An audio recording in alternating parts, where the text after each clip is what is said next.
What's going on, all you collectors out there? Fat Samurai Guy is here with Lady Fat Blood, that's right. And welcome to another episode of Fat Pickups. And it's been a long time. She's drinking already.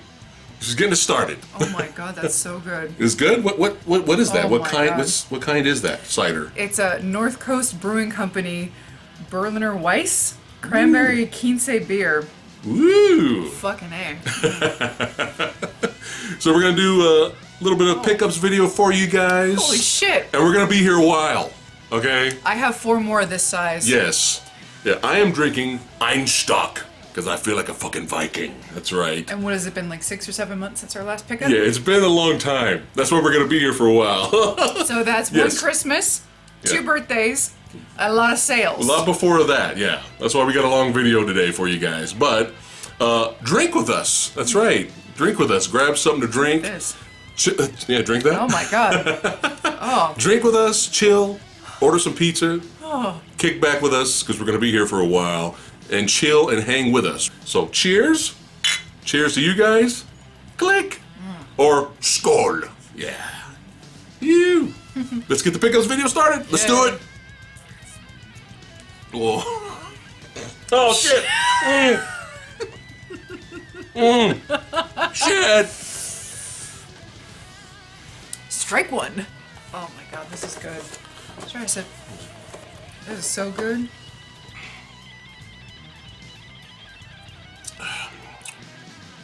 Oh damn. Fuck. That's some good shit. Holy shit. That's Viking approved. That's what I get for trying something new. Sometimes you get shat on, and sometimes the shit tastes good. Before we get into our ridiculous movie, Blu-Ray, and DVD collection update, It's bad. let's get the figures out of the way. Let's get the etc. out of the way. So, I went into Walgreens to grab some essentials for the house, and while I was in there was a few things in there that I didn't expect to come across. But that yet, still essential for the house. right. I came across some things that I wasn't expecting to make me feel like a little kid again, and that's these exclusive pops that I didn't even know Walgreens had exclusive pops. But I got for myself $1 Million Man. That's right, wrestling pops, $1 Million Man, and IRS. That's right, Money Inc. Look at that. Got the belt. It's childhood right here. It's adorable. Yes. And, I had to get Lady Fat Blood something. Got her cane. Yes. Got to get some cane. That's right, represent. And while I was in there, they had this here. Do we need this? No, we don't. But that could be said of a lot of things. Just about 90% of what's in our house. It was actually cheap. It was actually $30. But we have this Atari flashback.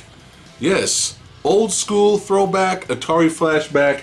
That's right. It even has like the bootleg wood grain right here. Old school controllers. It's got 105 built-in games on the back, and it just made me smile. Especially seeing the little pitfall guy right here. It just made me smile, man. So I had to get it. Yeah. And speaking of Atari, while I was in FYE, I saw this really cool Art of Atari book here. And it's really awesome. See, back in the day, okay, old school, growing up as a child, okay, the Atari cartridges and the box art, okay, had to be badass. They had to be cool because, they didn't want to show the graphics of the game. Or at least they didn't advertise the graphics of the game. Okay, so, we had to use our imagination, man. We had to look at the artwork. So in the book, it's got a lot of cool artwork shots of a lot of the cartridges, the artwork that was on the cartridges, and the box art. It talks about a lot of the systems that came out. It gives a brief history of every single system that came out. It goes through every single one. And it's a really cool book. So if you're an old school Atari fan like me, just pick it up. And this is from one of our buddies from the UK. That's right. Original OG subscriber. Probably one of the first subscribers of the channel, Mr. Jamie Powell. That's right. He's a badass.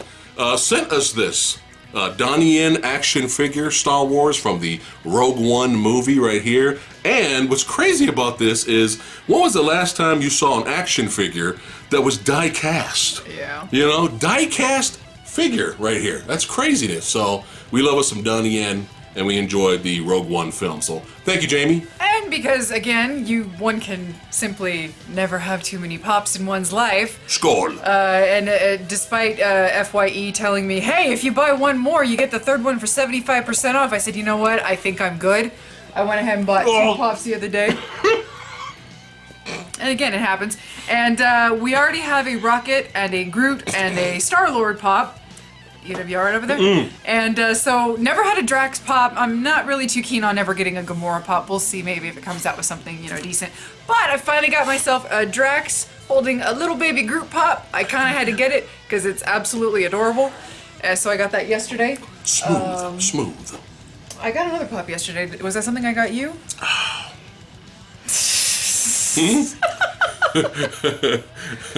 So after, along with the Drax pop, I also got the Jaws pop, and I wasn't about to go back and get a third pop because I don't need any more. But anyway, so I already have the Spike Spiegel and Faye Valentine pop, and so my lovely here went and got me the rest of the collection, the Jet and the Ed pop, from one of my favorite series in the classic series, the genre-defying series Cowboy Bebop. Yes. I'm a little disappointed they don't have a little Ein pop that comes with Ed. Come on, you could have put a little teeny tiny corgi right in there. Come on, man, you could have done it. But they didn't, but what are you gonna do?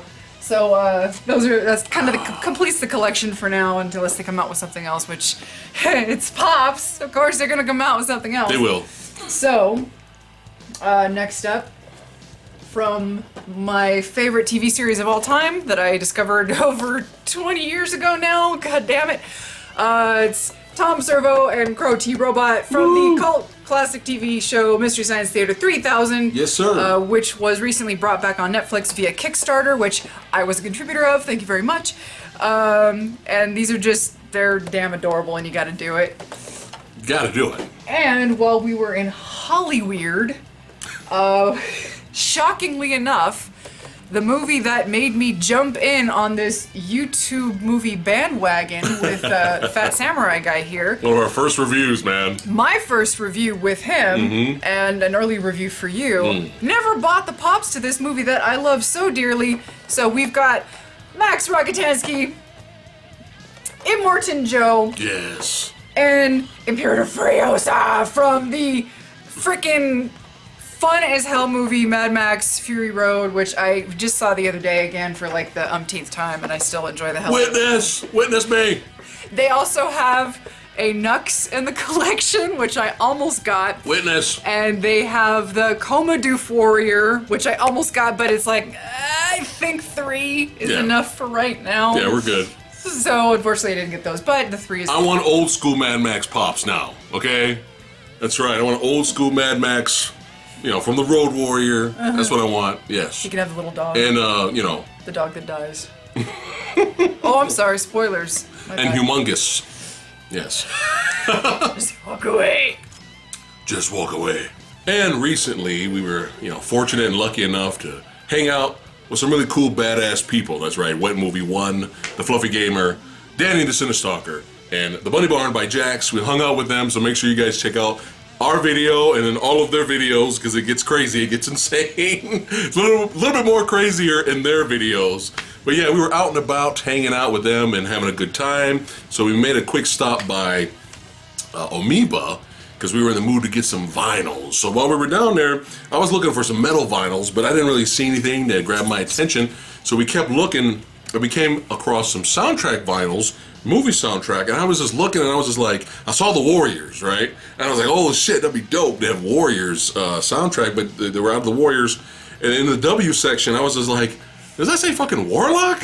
Like, what? Like, out of, brand new, okay? Brand new, was not expecting to see a vinyl for one of our favorites now.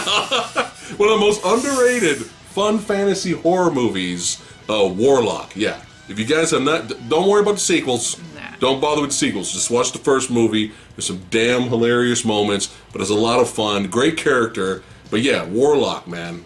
This was a lot of fun. Unexpectedly fun. Yeah, cool artwork right there. Let's check out the gatefold here. Open it up. Cool artwork on the inside. Woo! Got that. Pretty cool. And in the same section, we got John Carpenter's anthology vinyl right here. The man, the myth, the legend himself. That's right. All the classic John Carpenter movie themes. We got In the Mouth of Madness, Assault on Precinct 13, The Fog, Prince of Darkness, Vampires, Escape from New York, Halloween, Big Trouble in Little China, They Live, The Thing, Starman, Dark Star, and Christine. So, yeah, we're good to go right here. So, yeah, gotta get that. And I got a confession to make. I don't think this is gonna work. Okay, so yeah, I should have known better. Let me get a yeah. Oh, you look fine. It's there. So anyway, this is now my third incarnation of this soundtrack. I have an an old school bootleg cassette copy that my cousin, the Cranky Critic, made me back in the mid-90s when he first introduced me to the film. The cult classic, one of my favorite films of all time, the 1987 masterpiece Masterpiece. is A+. RoboCop. 5 out of 5 stars. I also have the soundtrack on CD, of course, and because this crackhead has gotten us into vinyl collecting. I like crack. At this, at the Amoeba store, he got me this absolutely gorgeous, chrome-plated. Shiny. Not really chrome-plated, but you get what I did. It's chrome. This is one of my favorite parts about this album collecting now, is because you get things that you wouldn't necessarily get from maybe Blu-rays and CD collections. Come on. Look at that. So cool. It says Delta City, the future has a silver lining, which if you've seen the movie, you know that is a thing, that is an advertisement in the film. But one of the things that was also really cool You gotta show them the back, about this album, there's the back, of course. Yes, with the spike coming out of the fist. Of course. So I open up the album case to take out the albums just to get a look at them, because sometimes the albums themselves are kind of cool. Case in point, I have a Star Trek: The Motion Picture CD or album that the disc itself is pretty trippy looking, but this just cracks me up. It's a silver. Yeah. It's a silver disc. And I have yet to pop this bad boy in our record player. I can't wait. It's a two album set, by the way. And Great soundtrack. I love it. Thank you much. You're welcome. All right, we're all good to go with our figs and pops and statues and etc. etc. etc. Oh, we did miss one. What? Oh. I'll show you. I'll give you a cut of that later at the end of the video. Lady Fat Blood's birthday gift right This here. is my gorgeous birthday gift. Yeah. That Hey, she's a fan of Batman and she's a fan of horses. Jackpot!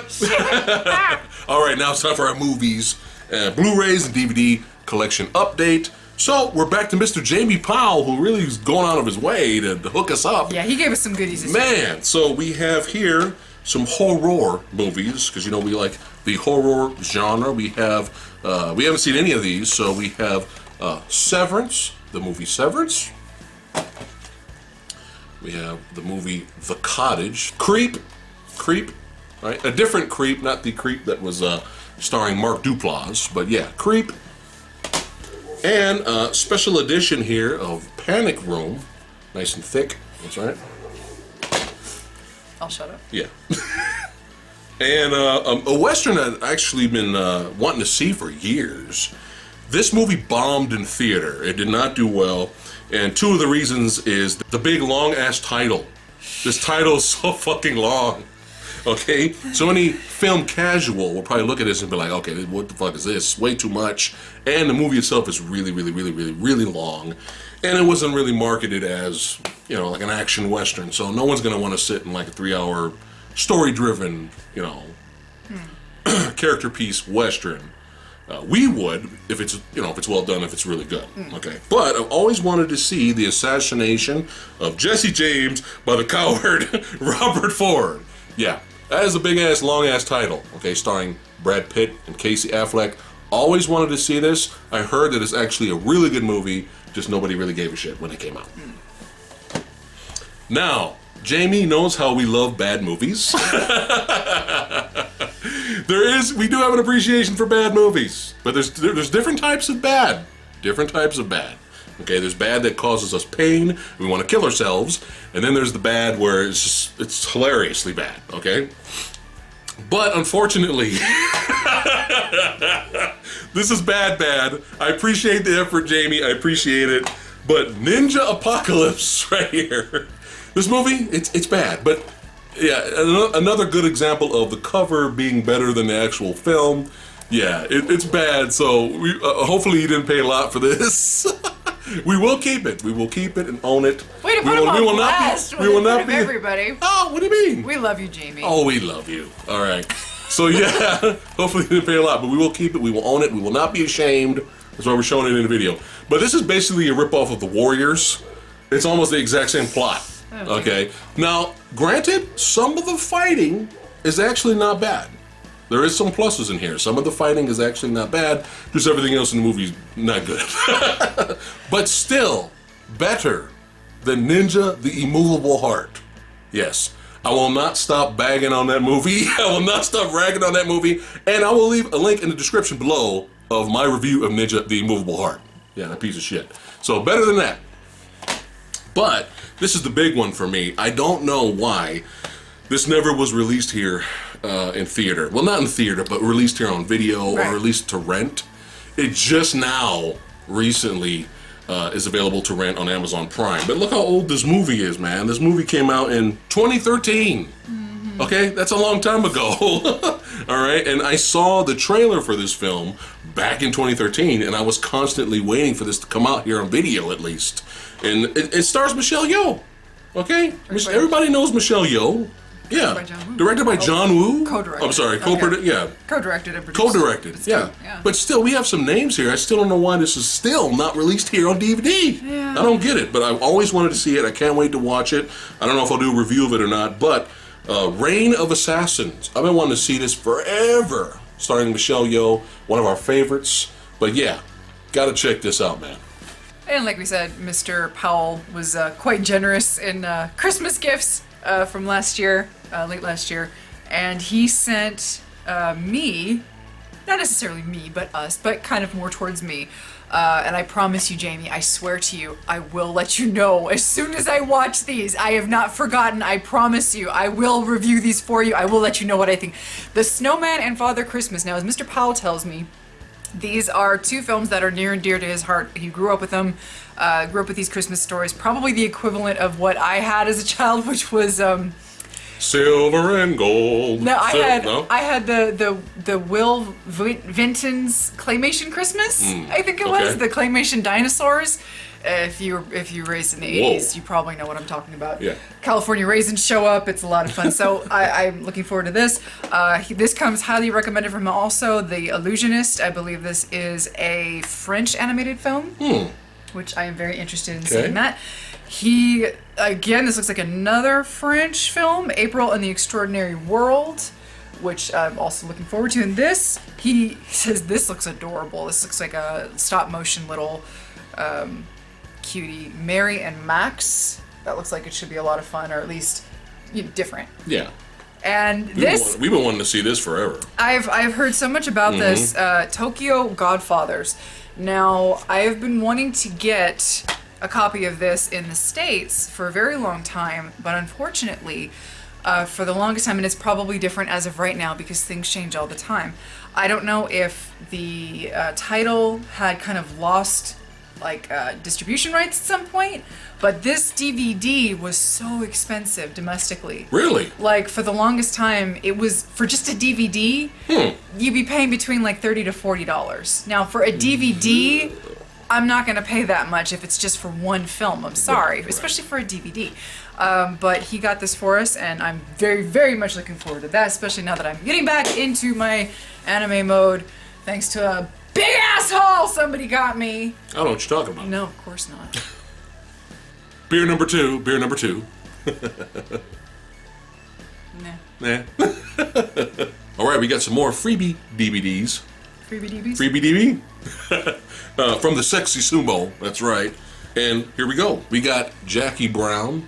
Very, very, very good movie, very good drama, very underrated Quentin Tarantino film, in my opinion. All right, we also got the classic A Christmas Story, that's right, special edition. All right, we got The Kingdom, starring Jamie Foxx and Jennifer Garner. Is she still alive? And we got Smokin' Aces 2, Assassin's Ball, right here. And I didn't have the first Smokin' Aces, so for butt cheap, when I was in FYE, I got the first Smokin' Aces right there. And back in the day, after I saw Russell Crowe, I didn't know it was the same guy. when I saw Virtuosity, the action sci-fi goofy adventure with Russell Crowe and Denzel Washington, I was like, who is this guy, man? This guy, because I'm a Denzel fan, but I was just like, man, this Russell Crowe guy is stealing this every scene in this movie. Who is this guy? And then later, when Gladiator came out, that's when I really became a fan of his work. So I was like, I need to go out and search and try to hunt for his other movies before he, got famous. And I came across this movie. It's pretty trippy, man. It's pretty crazy, but really good movie. Romper Stomper. Really good acting performance from him in this. But yeah, crazy movie, but really good film. So we did a review on this a while ago. What is it? A year and a half ago? Yeah. Something like Check that. it out. The movie, overall, the stories range from that's not too bad. Yeah. But the main thread The best part was this guy. Yes. Right here. Yes. Which turns into this right here, even though it doesn't really, but it's still a lot of fun to watch. A Christmas Horror Story. It's an anthology series. And everything with Santa's just awesome. Badass. Yeah. And you got it for cheap. Fighting, zombie demonic elves. Yeah, I got it for like $4. Yeah. It's fun. It's a good cheapie. William Shatner was playing a drunk off his ass. But I don't know, he may not have been drunk. Well, actually, you think he was? You think he was drunk during the movie? But yeah, a lot of fun. Horror anthology. These movies I thought would suck really bad, okay? And I was bored one day, and I decided to watch the first one. And I bring you House. Yes, horror comedies right here.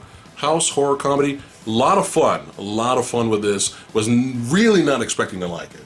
I was expecting to hate this movie. Really enjoyed this. And the insane asylum that is House 2 right here. Yes, the second story really doesn't have anything to do with the first House, but at first, this movie's so fucking weird, guys. It's bizarre. At first, I didn't know what to think. I was like, what the fuck did I just watch, right? And then I watched it again, and I was like, okay, this movie's great. Yes. And from the producer who brought you Tokyo Gore Police and The Machine Girl, we bring you Alien vs. Ninja. Yes. Yes. And yes, it's as wackadoo as it sounds. Yes. Alien vs. Ninja. Yes. Go ahead. Hilarious. Yeah. Hilariously bad, but actually it's supposed to be goofy on purpose. It's supposed to be a bad movie on purpose. Yeah, I would hope with the name like that. A lot of fun with that one. That was like, I got that for like $3. Yeah, I would hope they wouldn't take it seriously with a name like that. And in the same but absolutely nothing similar vein, we have finally, after 40 billion years of waiting, the one and the only Mr. Scott Adkins himself in Boyka Undisputed. Yes. Yes. He is the most complete fighter in the world. We have watched it. Yes. It is to be determined if we will do a proper review or whatever. I will say that it will be talked about in an upcoming video. Can I say we like it? But, oh yeah. One of the best action movies of last year, in my opinion. Action-wise, yes. Martial arts films. Yes. Okay. And old school 80s gem here. Hidden gem. I still have to watch this. Yeah. We got Wes Craven's The People Under the Stairs. Yes.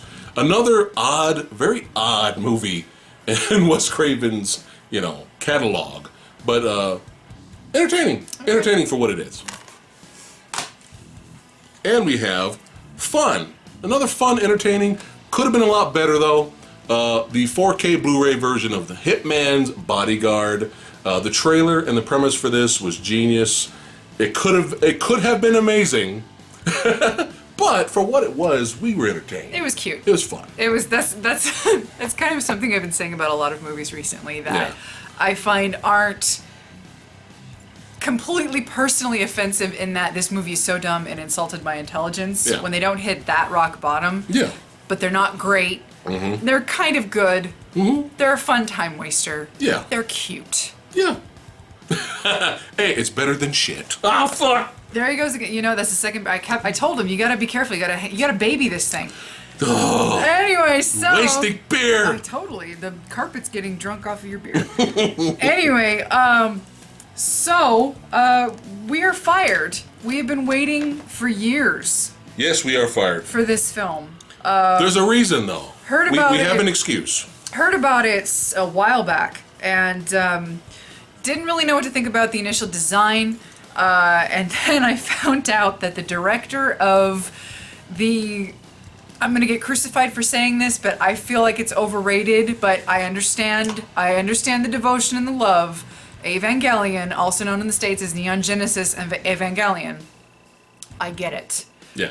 I just think that the director went off the fucking rails. Well, he did. When he made the ending of that anime, Fight Me, okay? Yeah. No, he did. He directed this, and Shin Godzilla. from what I've heard about this movie and the sensibilities that I'm pulling from the descriptions of this film, it makes sense that he directed it. So I am prepared for a very different Godzilla. I know he's not fighting anybody. I know it's kind of more of akin to the old school Zilla, but with a modern day bureaucratic sensibility, kind of like a dark comedy somewhat on how bureaucracy stalls and can't make decisions and eventually kind of like just fails everything because it overthinks things and it can't get anything done.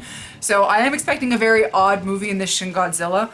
And the reason why we didn't review it is because I know some of you have been asking us to review the film, is because we didn't know this was coming out here like this. So she ordered a bootleg copy, and when we got the bootleg, half of the fucking movie was missing. Like at least 20 minutes of the movie was missing. So we were like, fuck. So we still don't know if we like the movie or not. Yeah. So when we watch this, we'll probably talk about it in a future video. We kind of know what to expect. Wet Movie 1 hated this though. He said this was a piece of shit. Well, and that's the thing. That's the thing. It's like, it depends on what kind of Godzilla film you want. It depends on what you're expecting. Yeah. You might be really disappointed with it. So. Yeah, we've talked about Godzilla in the past. We like multi versions of Godzilla. We love the 1954 Gojira film. Yeah, straight up serious. Yeah. No camp. I don't love the 1984/85 Godzilla or Godzilla's Revenge. Yeah. But I respect it from a cinematography and a filmmaking point of view. It's a very well-made film, and it's a very good homage to the original. Yeah. And but I love my goofy shit. I love my guys in robot suits and monster suits fighting each other and ground and pound and sneaking up on Body each other, slam. slamming, shoving a tree down somebody else's throat. I love that shit. It brings us such joy. But I do love the solo outing, so knowing what I know, we're gonna give it a shot again. We're gonna watch it again. I have the feeling that since we know exactly what to expect, seeing the full version, I have the feeling we're gonna be fine. Still doesn't prove that we may love it though. We still may be like. I mean, look at how I feel about 1984 Godzilla. Yeah. I appreciate it. Right. But I don't love it. Right. It's just not one of my favorites. Okay. And speaking of which, we have the collector's edition Vestron video. 3-film set. No. It's actually just one really good film. Yeah. Two's actually not bad. If you really love the character, you can have fun with 2. You're watching it for Julian Sands. Yeah. But the Warlock collection. Yes. Which, by the way, the third movie does not feature Julian Sands. It features Blue Lipped from Dungeons and Dragons. Blue Lip. Yeah. And now the first movie's a lot of fun. The second movie's very strange, and the third movie's just a waste of time. Yeah. Sorry, Kirsty. Yeah. AKA Ashley Lawrence. Yeah. But hey, we still enjoy it. Had to buy it. Yeah. One of my favorite horror films of last year, The Devil's Candy, and I'll talk a little bit about it in my horror movie reviews if you want to check that out. Really, really enjoyed this movie, man. It's not perfect.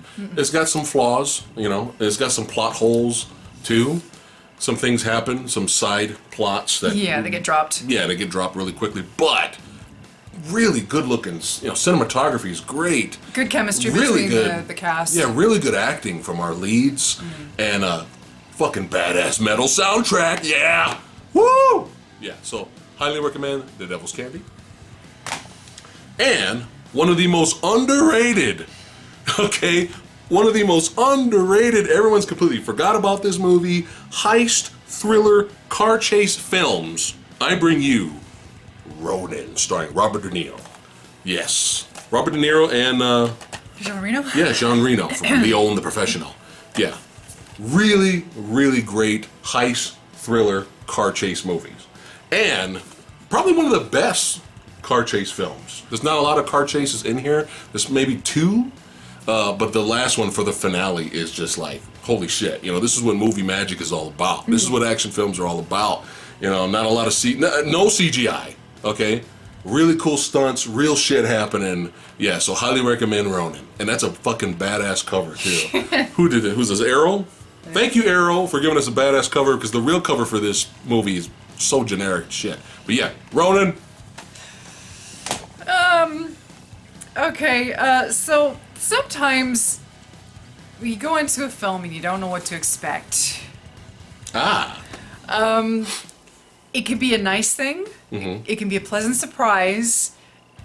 And it could be sometimes, I don't know what I thought about it. And this falls kind of under that category where there was nothing inherently awful.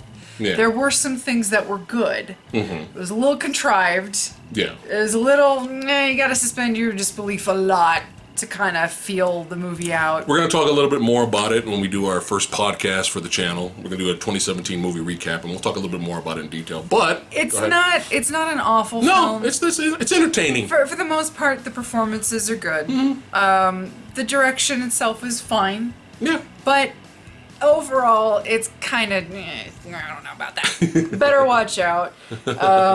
Wants to be a demented horror Christmas film. It says it's rated R, but there's really not a lot. Yeah.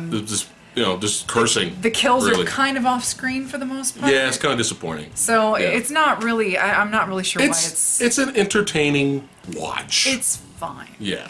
It's cute. Yeah, it's there you go, it's cute. And yes, this is one of the greatest of all time. Third. 5 out of 5 stars. I want to say we either have A+.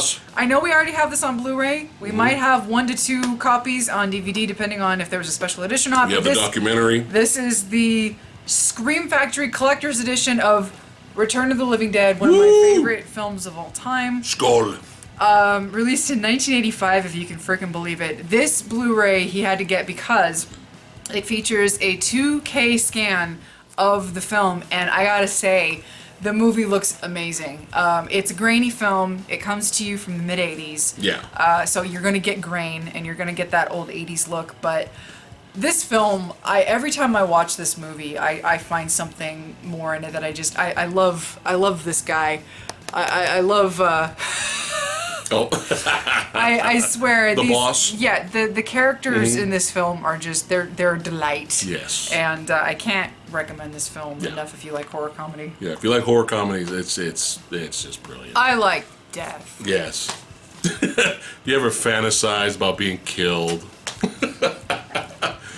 Brains. Send more cops. Okay, we're gonna stop. We're gonna keep going. There's so many iconic quotable lines out of that film. We're gonna quote the whole movie. All right. Next up, we have from the DC animated universe, Teen Titans: The Judas Contract. Really enjoyed this. Really enjoyed this. Very entertaining.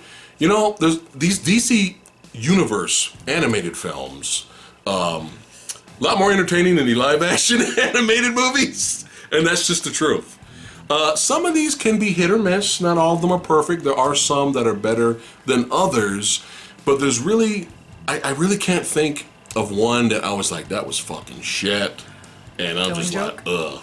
No, The Killing Joke wasn't shit. It was just disappointing. Okay. And when they finally started to do, copy the graphic novel, when we finally got to what the graphic novel was all about, the movie's good. It was just the bullshit they tacked on with Batgirl in the first half. But, yeah, very entertaining. If you're a big Teen Titans fan, got some good action, good shit in here. And...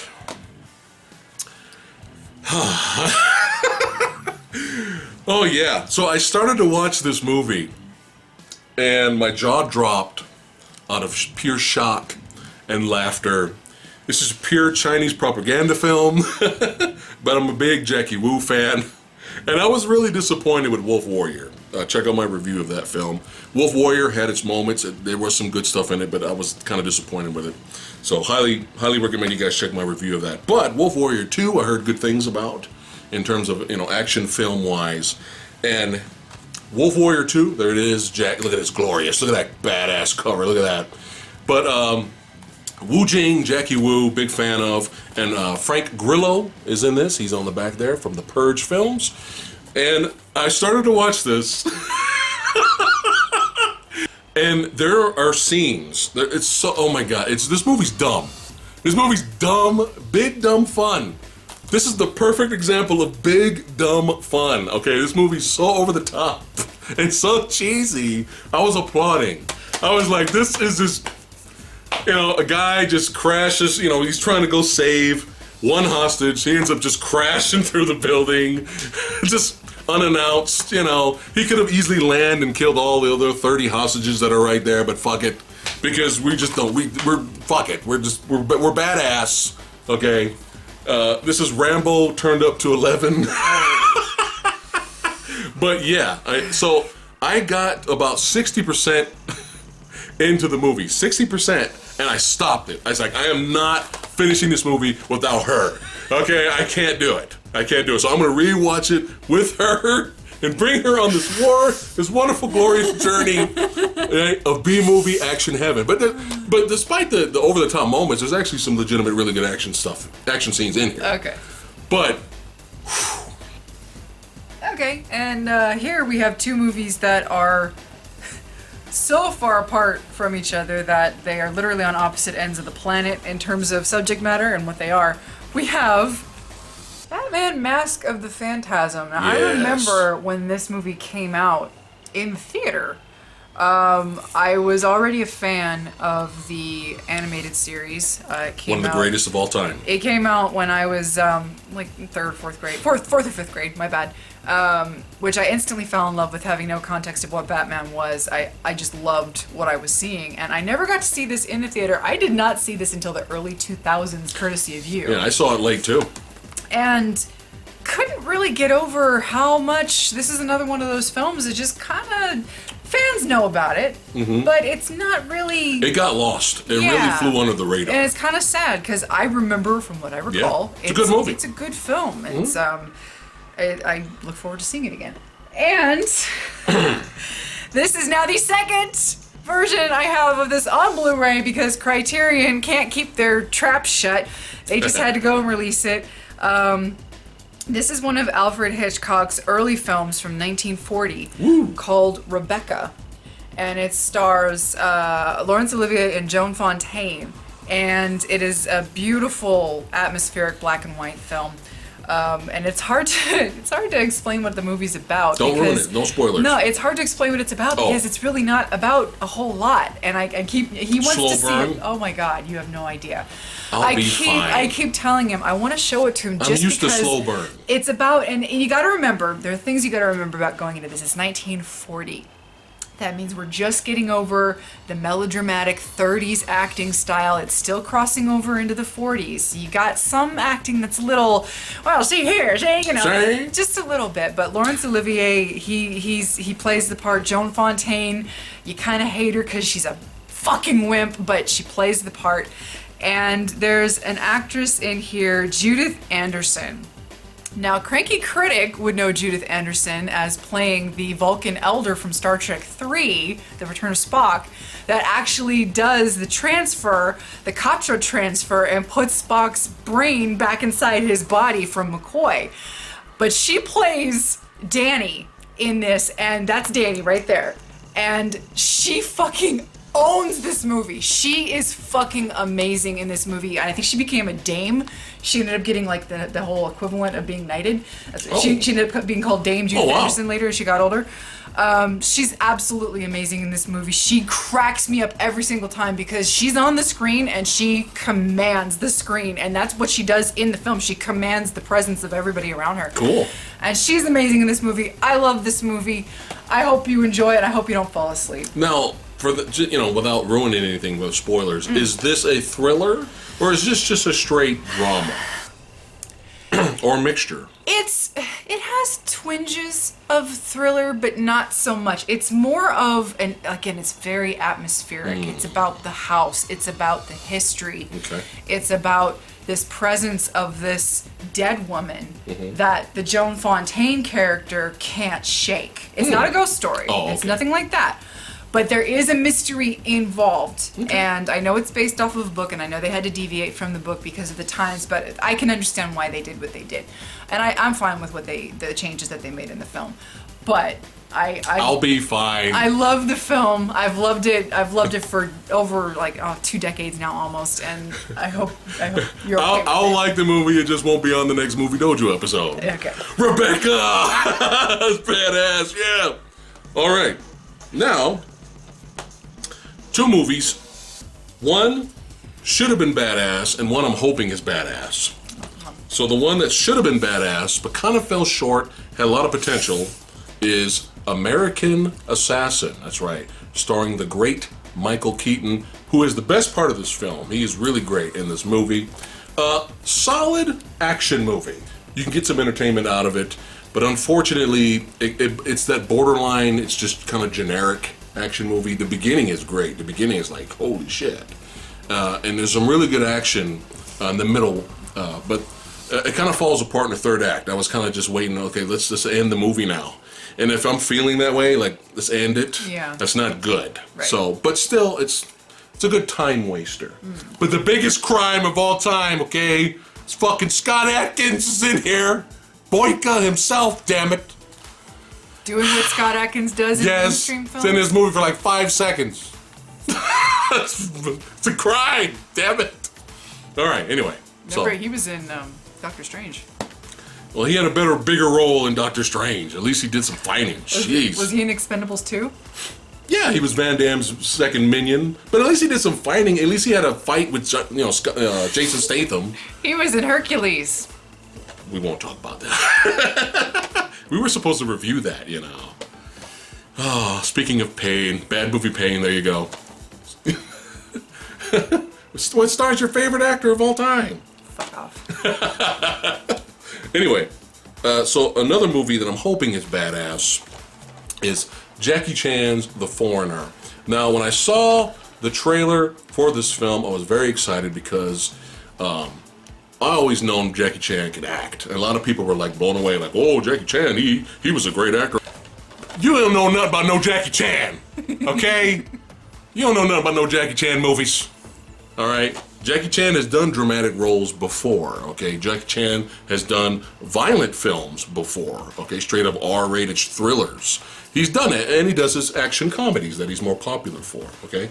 But it has been a while since we've seen him return to a straight up R-rated, serious, violent movie, and I was so excited to see it, and then I heard a lot of bad things about it. I heard a lot of people say that they were disappointed because Jackie Chan is barely in the film. He's not the focus of the movie. So once I heard that, I was kind of like, oh, that's disappointing. So I was just like, I don't really care about it anymore. But then after a while, a couple of months went by, a lot of people were saying that it actually is a good movie, but if you watch it how it's supposed to be watched, it's supposed to be, it stars Pierce Brosnan. I heard he's really good in the film as well, and it's supposed to be, more of a political espionage film. That's what it is. So if you watch it as a political espionage movie, then you won't be disappointed because you know what you're getting. But when Jackie Chan shows up on screen, it's just like, dude, this is dope, okay? But he's just not the focus of the film. So now that I know that, I do want to give it a shot and maybe talk about it in a future video. Round 2? In a minute. Guilty pleasure time! Woo! So, once again, this is the second Blu-ray I have of this film because these fucking collector's editions and other special releases just won't fucking stop coming and somebody won't stop buying them for me. Anyway, RoboCop 3. Anyway, so again, our friends at Scream Factory re-released the I'm sorry, no, it's Scream Factory. Oh, okay. It's both, but it's Scream Factory. Yeah. It's a subsidiary of Shout Factory, yeah? Yeah. Okay. Collector's edition of Darkman. If you've never seen Darkman and you like Sam Raimi, do yourselves a fucking favor. I know you've seen it. What am I talking about? Yeah. This stars... The younglings may not have. Okay, so if you're familiar with Sam Raimi and if you know him from Spider-Man, this was about 10 years before Spider-Man. Sam Raimi was trying to get the rights to a superhero film possibly either The Shadow or Batman. Obviously, he failed to get the rights to either. He couldn't make a movie for either, so he created his own superhero film, and oh my god, this movie... I just rewatched it. I just rewatched it a couple weeks ago. It stars a very young, well, younger than we are remembering him, Liam Neeson. Liam Neeson's. Who was kind of more along the lines of a theatrical actor, you know, hadn't really made his mark yet in Hollywood. Frances McDormand and Larry Drake, who plays the role of Durant. You also might know him as Dr. Giggles. Who am I saying? None of you guys knew who that Dr. Giggles is. Anyway, the cool ones do. I love this film. Yeah. This movie is so bizarre. It's bizarre. It has the weirdest sense of humor, the weirdest tone. If you try to take this movie seriously, you're gonna think this is the biggest piece of shit you've ever seen. It's not supposed to be taken seriously. It's not. It is a comic book film without having been based off of a comic book. Yeah. And it is absolutely bonkers. There are some scenes where it's so cheesy, I can't help but laugh because it's so Sam Raimi. Yeah. Which is a good thing. Good Sam Raimi. Older Sam. Not Spider-Man 3 Sam Raimi. Back in the day Sam Raimi. Yeah. Evil Sam Raimi, who's helping produce the Ash vs. Evil Dead TV show right now. Yeah. Can't recommend this movie enough. I absolutely adore it. But did you know, because it's Universal Studios, being the cash cows that they are, don't deny it, you know it's true. A couple years after this movie came out, and it was a pretty decent success for what it was, they were like, hey, we got the rights to this Darkman character. We gotta do something with that. A la the 1,000,000,001 Scorpion King sequels that they have.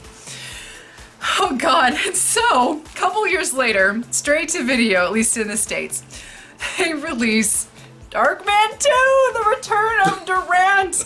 And yes, that is Larry Drake. And if you have already seen the end of Darkman, you know what happens to Larry Drake, Durant, at the end of that first film. And you know, there is no coming back from that, but here he is alive and well with just a little scar on his face because fuck off. Because sequel. And, just a year after that, we had Darkman 3 Die! Darkman Die! Yeah! Who Jeff Fahey, and both you see that replacing Darkman, Liam Neeson, was Arnold Vosloo, who does not get top billing in either of these films. Arnold Vosloo, he's one of those actors that I just like him. Yeah. I like seeing him. Did you, despite the horribleness of these sequels, did you like him as Darkman? He's fine. But you gotta remember. It's been a while. I don't remember these movies. It's been years. He is not really the main focal point of the film because one of the catches of Darkman is that he was a doctor before he got blown up, and he was trying to create a synthetic skin. And so he can create the synthetic skin, but it can only last to 99 minutes, and then because of the light, it breaks down the skin and it dissolves and it becomes useless. So what he does is via Mission Impossible 2, he creates these masks of people, and my favorite thing from fucking Darkman 2 is that, and then he's not on the back of here, he turns himself into one of Durant's henchmen, who's about 5'5". Keep in mind, Arnold Vosloo's at least 6 feet, probably more, but the little dude that he turns into, his name is Eddie. Nobody notices that how did he change his height? Who the fuck cares? It's Universal straight-to-video movie. He's Darkman. Fuck you. Anyway, die. So these movies are not good, but god damn it, I fucking love them. They are awful, but they're not really supposed to be all that serious, even though they are. They're horrible, and I fucking love them. And the Blu-ray is very bare bones. There's a couple of scenes where it looks awful because of the quality that you get. But aside from that, the Blu-ray picture is pretty decent on these films. And, yeah. I gotta watch them again. Guilty pleasures. Mm-hmm. Speaking of Arnold Vosloo. Oh, no. Yes. After watching and reviewing, we recommend you guys check out our review of the film. If you haven't already, Tom Cruise's The Mummy. After watching that train wreck, after watching that movie kind of makes me sad now. It kind of makes me sad in a way. But yeah, very disappointed with that film. I had to go back because I only own this movie on DVD. I had to go back to the fun, popcorn munching, turn your brain off not taking itself seriously, not trying to create a huge, gigantic cinematic universe. Okay. The Mummy with Brendan Fraser. Yes, the first movie. Yes, very entertaining. And, you know, I kind of want you to watch it again. I will. Yeah, and check I it out. will. I'm sure you may not be wowed. No. But you'll at least enjoy it better than the Tom Cruise version. I am 18 years removed, 19, probably close to 20 years removed from when I first saw this movie. I'm a different person. I have a different sense of humor. Yes. I know what it is now. Yeah. I will be fine. And you notice I didn't buy the sequels. So What sequels? I think we're fine with the first movie. What sequels? Universal? Now, a buddy of mine is still reminding me every day that I'm fired, that I have not seen this movie, and I'm gonna watch the movie. Damn it, okay? Just chill out, man. I'm gonna watch it. Actually, we're gonna watch it because we're fans of the director Udo? of the film. Oh my God, Udo Udo? Kier's. Oh shit! Oh, this has got more points. Oh my God, Udo Kier is in this movie. Yes. So I'm trying to find the director. There he goes. S. Craig. Zoller? Yeah. So, check out our review of Bone Tomahawk, one of the most underrated. Oh my God, I'm one of the most underrated Western thrillers, and the less you look into it, the better. I'm sorry for those of you Go into that movie blind. I'm sorry for anybody who watched that movie and didn't like it. I'm sorry. I fucking loved it. Yeah, Sorry. Yeah, we were blown away by Bone Tomahawk because it exceeded our expectations. But just being a slow burn, not really an action western with Kurt Russell, low budget film. But by the end of it, we were just like, we had to take a breath. Okay, so Bone Tomahawk. So Vince Vaughn's supposedly best role in his acting career. Brawl in Cell Block 99. Yes. Heard nothing but excellent things about this film. Kind of a grindhouse thriller. You have Vince Vaughn, who is an ex-boxer prize fighter, gets put in jail. I don't know why yet, because we haven't watched the film, but he gets put in prison, and the shit hits the fan. And I heard it is fucking violent as fuck. I can't wait. And I heard it's really, really, really great movie. So, you know, Bone Tomahawk director. I know. I think we're not to spoil anything, but if Bone Tomahawk director makes a movie and people say it's gruesome, then I believe them. Yes. Anyway, so okay, this was a film where some of it maybe didn't necessarily make too much sense. Still good. But this was a really, really good, another slow burn, kind of a good. I don't want to say ghost story, but kind of paranormal. Yeah. The Autopsy of Jane Doe. Yeah. With Brian Cox. It's very hard, well done. Yeah, it's hard to really give you a plot synopsis. You got these two morticians, coroners maybe. Yeah. They're doing an autopsy on this chick, and then they start to discover something as they get into the body, and then weird shit starts to happen. And that's about as much as I will tell you about that. Yeah. Very well done, though. Very well made. Another really good atmospheric film. It's kind of low budget. Yeah, it's but all not like in a cheap way. No, it's all pretty much in one location. Yeah, it's all in a mortician location. Which is with two actors, really. Yeah, maybe for the two most, to three. Yeah, for the most part. But really good. Very well done. Yeah, it's a really good movie. And again, I'm sorry to those of you who hated it. Everyone hates this movie. We wanted to do kind of like a whole filmography, like the whole series up until this point review, kind of giving a perspective as to why it is I personally and you it's entertaining did not hate Cult of Chucky. Yeah. I don't know what people were expecting. I can tell you what I was expecting, what I was not expecting. I was not expecting a masterpiece. Right. I really loved Curse of Chucky. Yeah, we did too. We really like Curse. I loved how Chucky went off the rails at one point in the franchise. If you're familiar with the franchise, it's Killer Doll. You can't really take it too seriously. And the first movie, which is still the best, I find entertaining so much because it's this little doll running around killing people, and it's fucking hilarious. And bitch. It's hilarious. It has one great shot in the movie, and only one that I just like. There it is, right there, and I fucking love it. And it's when he's burned and he's got the knife and he's going after Andy. And the sequel, the second movie was fine. It was fine. Yeah. And then the third movie went like that. That sucked. And then you get the wackadoo fucking movie. Does anybody remember Bride of Chucky? That movie was fucking weird. But you know what was more weird? Seed of Chucky. Yeah. And no, I don't hate that movie either. Do I love it? No. But I don't hate it. This movie went off and it did its own thing and it continued. It reinvented itself with Curse of Chucky. It made its own way while simultaneously acknowledging the past films. Right. As does this. It's continuing on. It's doing what it wants to do while acknowledging the past. I don't know what more this movie could have done. I fucking loved it. Sue me. And Brad Dourif's daughter's great. She's great. Adorable. Yeah. Fiona Dourif. Oh my god, I love her. I love when she started laughing. She is fucking adorable. Her dad. She is awesome. Well, I think one of the disappointments with the film is everyone loved Curse of Chucky and how it kind of brought it back to kind of grounded, serious Chucky. Yeah. And we really loved Curse of Chucky as well, but. When we watched Cult, we were like, okay, we're off the rails again. Yeah. And we're doing stuff new, but it's nothing new in terms of going off the rails. It really isn't. Because when you watch Bride and Seed, it's, I mean, and what was it, the Voodoo for Dummies book that was introduced that he was reading out of this one, and he was putting himself in, other doll or whatever, other people or whatever. That happened in Bride of Chucky. So a lot of the complaints that people had on Curse kind of already happened in the sequels.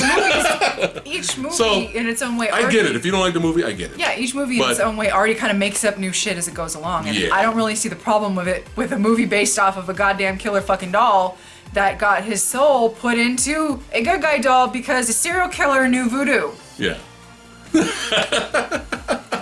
But yeah, it was entertaining. I enjoyed it. I liked it a lot. All right. Back to, we're still in the horror genre here. So, I got it for cheap, otherwise I wouldn't have bought these movies. We have the Purge Trilogy, as of right now, Trilogy. They're probably going to make 4, 5, 6, 8 Purge. Is it Universal? Is it? It's Universal. There will be more Purge films. You know what? I've never seen the first one. I watched a review on the first one.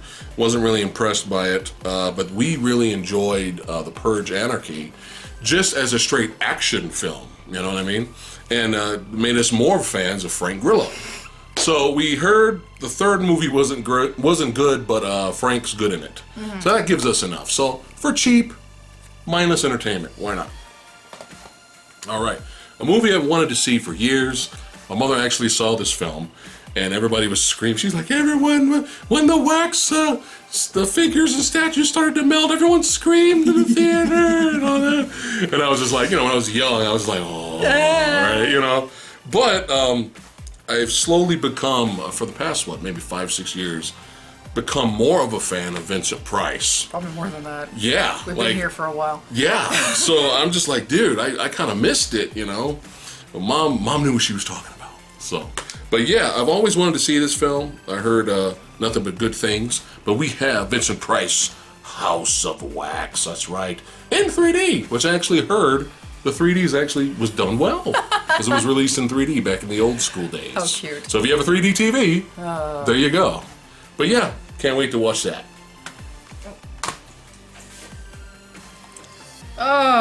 So, sometimes you see a movie the first time and you go, I really like that. I really like that. But I probably could have liked it a little bit more if they had just done this or just done that. But then you watch it the second time after it marinates for a few months. You finally get it on Blu-ray or 4K or whatever. And you finally see it again and you're like, you know what? I love this movie. Guardians of the Galaxy Volume 2. Oh! The first time I saw it, I was like, okay, maybe they're doing a little too much in callbacks from the first movie. But when you really look at the way this movie doesn't just do the first Guardians of the Galaxy Part 1, just call it Part 2, the way it completely did a different story and it did its own thing and it made the characters evolve. Yeah, Drax is a little bit of a clown now. But that's more of a nitpick. But what they did with Yondu and Nebula. Yeah, it was pretty cool. And the whole Nebula and Gamora thing, and Rocket's arc, and Star-Lord's arc, and the Mantis character, the Mantis edition, and Star-Lord and his dad, played by the ever awesome Kurt Russell as Ego. I love this movie. This movie is just so much fun, and yay, another comic book film that didn't suck. Did you like it better than the first, or you still still think the first inches it out? Again, I've sometimes I'm putting you on the spot. You know what? And it was like the discussion we were having earlier about what was the movie we were just talking about, where I said it came down to what's our favorite, or what is arguably the best X-Men film. Is it Days of Future Past for me, or is it Logan for me? And it comes down to, what exactly are you looking for in a film at the moment? Are you looking for something fucking depressing and just sad but heartfelt? Then you're gonna go with Logan. Are you looking for something that joins the old and the new franchise, tells a really good and exciting story, and gives you a whole bunch of comic book action and resets the shit that the past films put you through? And saves the franchise? Then you're gonna go with Days of Future Past. Now for me, they can do this all day, because whatever I'm looking for at the time, this one might do it and this one might do it. I think Guardians kind of falls into that category. Okay, all right, fair enough. Where I can't really choose which is my favorite. Like, this day it might be this one and this day it might be that one. But anyway, so I have not watched this yet. Now that, again, I'm getting back into anime a little bit, I probably will. This is Steins Gate, the movie, Load Region of Deja Vu. Steins Gate was an anime, a 24 episode anime, I believe, that I bought about a year and a half to 2 years ago, blind buy, which I try not to do, but sometimes if it's cheap, I can't help it and I just do it. Mm-hmm. And I absolutely fell in love with the series. It was not at all what I expected. It completely twists and turns and does stuff that you don't expect, and it's a great story, a heartfelt story with really great characters.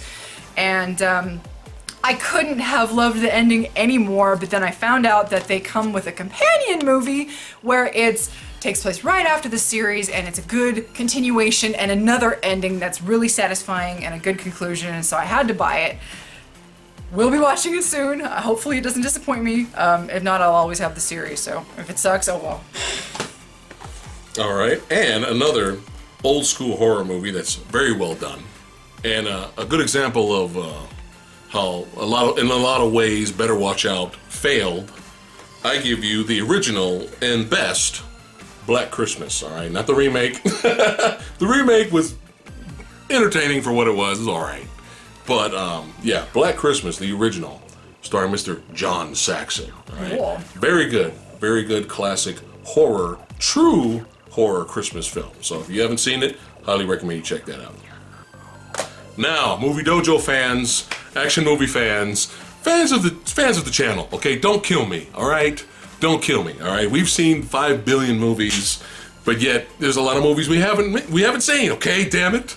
All right? Now my excuse for not seeing this movie is when it came out in theater, I didn't know who Benicio del Toro was. And they kind of marketed the movie as fucking Ryan Phillippe was the fucking star. And I'm like, I don't want to see Ryan Phillippe in a fucking action film. So I didn't give a shit. Okay? Alright, now later there's this huge cult following for this movie and everyone loves it. It's like, oh, it's got this really cool tactical in-action sequence finale. And well, you haven't seen this film? Fat Samurai Guy, you haven't seen this movie? You haven't? I was like, no. Alright. So I went out and blind bought it, okay? So I'm sure I'll enjoy it, okay? I'm sure I'll like it, damn it. All right? But Way of the Gun, okay? See? I finally have the movie, all right? Are you happy? Are you happy? You're controlling my life! All right. Actually, because of the cult following, I actually now, several years ago, have been wanting to check it out. It's just been in the Netflix queue forever. Because there's 5 billion things in the Netflix queue. But yeah, I saw it for cheap. I was like, oh, let me go ahead and buy it. So I'll let you guys know about what I thought about it. Okay? Oh, goodness. Ah. All right. So, animated wise, it was a good year. It was. And for wacky animated Batman films, it was a good year. We had Batman Return of the Caped Crusaders, which was an adorable little send-up of the 60s show. Except this was actually starring the late, great Adam West and Burt Ward. I was gonna call him Wonder Boy. The Boy Wonder, Robin Burt Ward. Wonder Boy! And unfortunately, Frank Gorshin, oh shit. Isn't Julie Newmar in this? Julie Newmar is the only surviving member of the original Big Four of the Rogues Gallery. Cesar Romero and Mick's name. I can't remember the penguin's name. Shit, I can't remember his name. I'm fired. But they are all dead, unfortunately. They are gone. And so Julie Newmar was the only person that actually came back to reprise her role as Catwoman. One of my favorite Catwoman because she's sexy and hilarious. Your favorite Cat? What do you mean one of yours? She's one of my favorites. She's not the favorite? I guess it depends on what I'm looking for. If I want, shit! I forgot about Michelle fun. Pfeiffer. If I want fun, like hot girl having a fucking blast, being hot and driving guys crazy and loving what she's doing, then I'm gonna go with Julie Newmar. If I want batshit insane in ripped up, stitched together leather, I'm gonna go with Michelle Pfeiffer. It kind of depends on what kind of mood I'm in. Okay. Anyway. So this was absolutely adorable. It was a really good. Little too long, but a lot of Easter eggs for the fans of the show and fans of Batman in general, and just really funny. Yeah. Really funny. And could we kick ourselves for not seeing this in the theater? Yeah. Probably. Yeah. So this was a nice little blind buy that we got. This was great. The Lego Batman movie. Fantastic. We've been hearing a whole bunch of good things about it. Best Batman movie of the year. It's true. And it is absolutely adorable. Yeah. Hilarious. And I'm like, at some point, I mean, it was really entertaining, but at some point, like towards the end, I'm like, I say to her, I'm like, you know what's happening right now. You know how weird this is. Like I'm emotionally invested in what's happening in a movie starring Legos. There's fucking live action movies out there and I just don't give a shit about what's happening. Should we really be feeling bad for Lego Joker and his little dilemma? I was feeling bad, man. It was hard. Fuck? Yeah. It was really, really, really unexpected. Yeah. But highly enjoyed it. Yes. All right. I also did a review on this. Make sure you guys check it out in the Movie Dojo. But very, very good New Zealand film called The Deadlands, okay? Very intense, very brutal, violent fight sequences about the Maori people right here. So yeah, you gotta check it out, all right? Highly recommend this. Got this for really cheap, like $3-4. But yeah, The Deadlands is fucking badass. Check that out. I just remembered his name. Burgess Meredith. Oh yeah. Ha! It's okay, because Boom. I'm a big, huge Rocky fan of all the movies, and I was just sitting there like, what's his name? Burgess Meredith. Thank you. Right. Thank you. I just had a birthday weekend. I'm getting old, so it's all right. Memory's going. I just don't have a good brain. All right. Another indie horror film that I really enjoyed. It's low budget, but it was very well done. Definitely made in the vein of the 80s throwback horror film, but very well done from a director that I have come to be entertained and support is Ty West. I am become a fan of Ty West.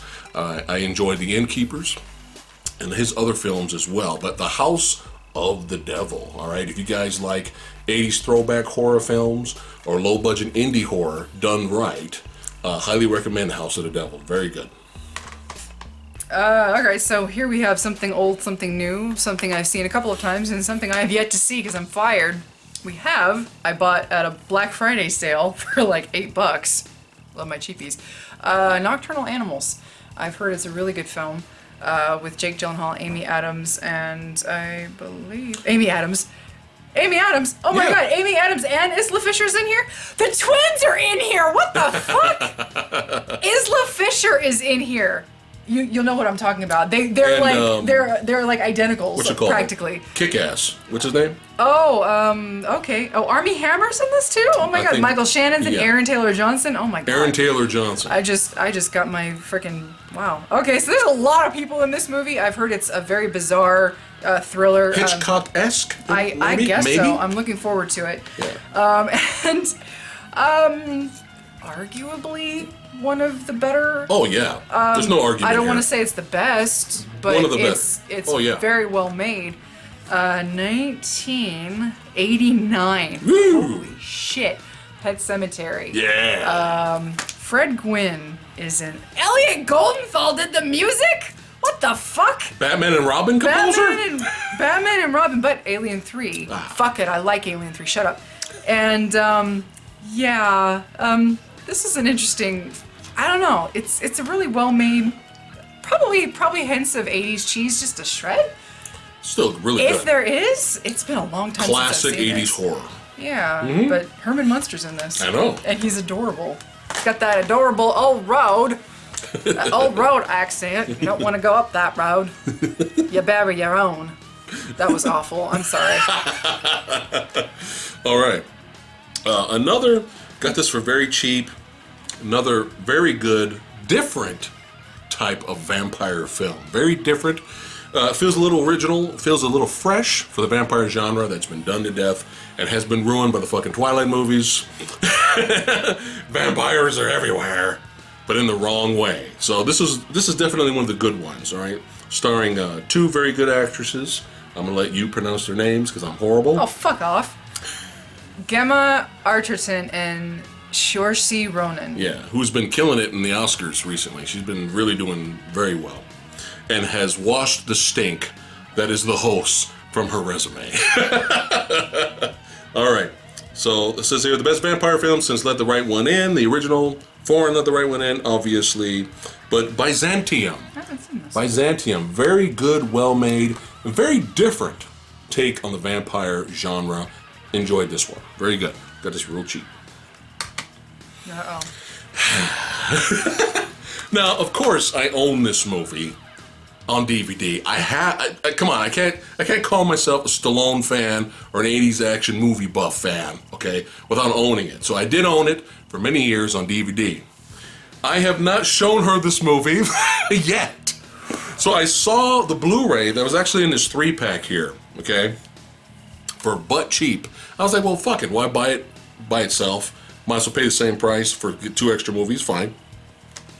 And yeah, you will be watching this. Yes. Perfect example of 80s action movie cheese. I think this is one of the Cannon films. So there you go. Cannon, there you go. Cannon Productions Studios. So yeah. But I give you Stallone's Cobra. Yeah. Cobra! Yes, Cobra. Yes. Yes. And the 3-pack comes with the specialist, which I didn't really give a shit about. I'll rewatch it. I'll revisit it. I might like it, but at first I was like, eh.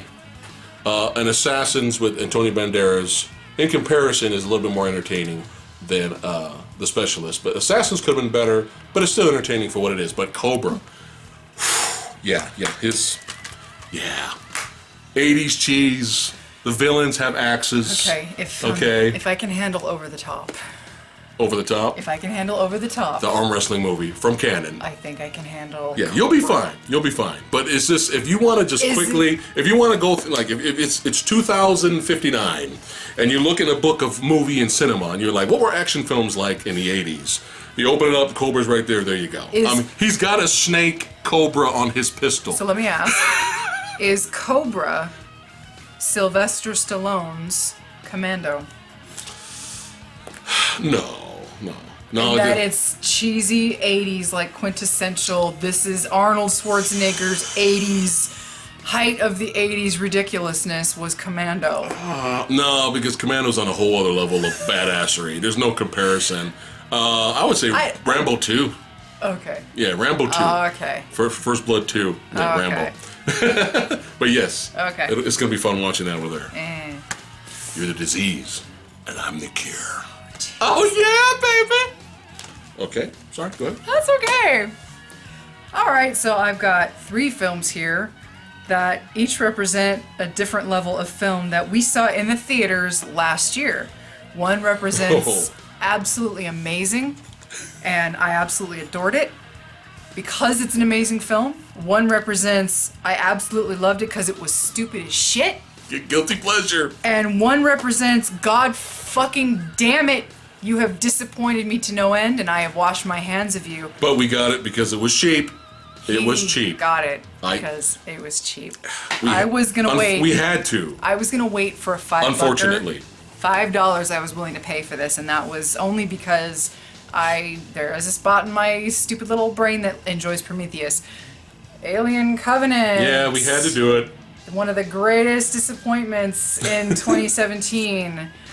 Although, to be honest, I'm not completely honest with that because I was not impressed with the trailer. So I kind of knew that this movie was not gonna be something I was gonna be writing home about. Yeah, but the problem with that movie is you went in with low expectations and you were still disappointed. That was the problem. That's never a good sign. You know we're the minority with this, right? Oh yeah, I know. Everyone loves Alien Covenant, which is fine. That's fine. You guys love it, that's fine. I just don't. Sorry. But it's got its problems, man. I just don't like it. Check our review out if you would like. Yeah, I don't. I know there's a lot of people that like it. And there's a lot of people that hate this, but I absolutely love it because it's one of the dumbest movies of 2017. Triple X: The Return of Xander fucking Cage.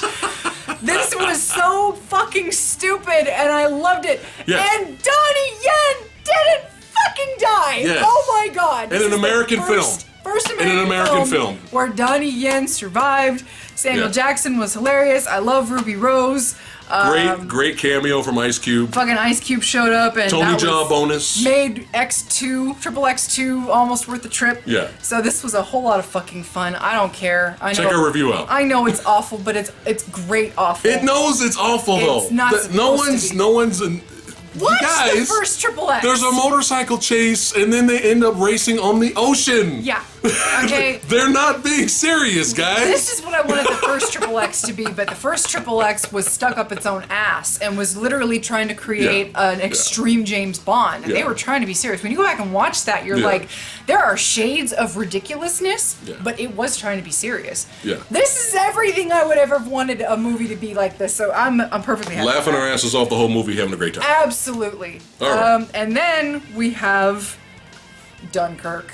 Anxiety the movie, which is just we did our review on that. It was a quick car vlog, and I absolutely adore this film. I'm gonna be watching it again. Probably Hearts was racing on that one. Probably tomorrow. I'm gonna be watching it. I'm gonna be watching it really soon. Yeah. But you have to watch this movie. Just remember, it's not R-rated. It's not really violent. There are things you have to keep in mind. There's no, it's not Saving Private Ryan. I'm more of a Saving Private Ryan fan, but I did appreciate the technical genius, and I did appreciate the different type of storytelling that Christopher Nolan did with this film. And some of the plot is told out of order, so that is a warning. I know some people were they were confused with that. But on a technical level, it's amazing, and it's just not a lot of dialogue was needed. No. We didn't really know. We really didn't need to know the soldier's backstory and that it's their.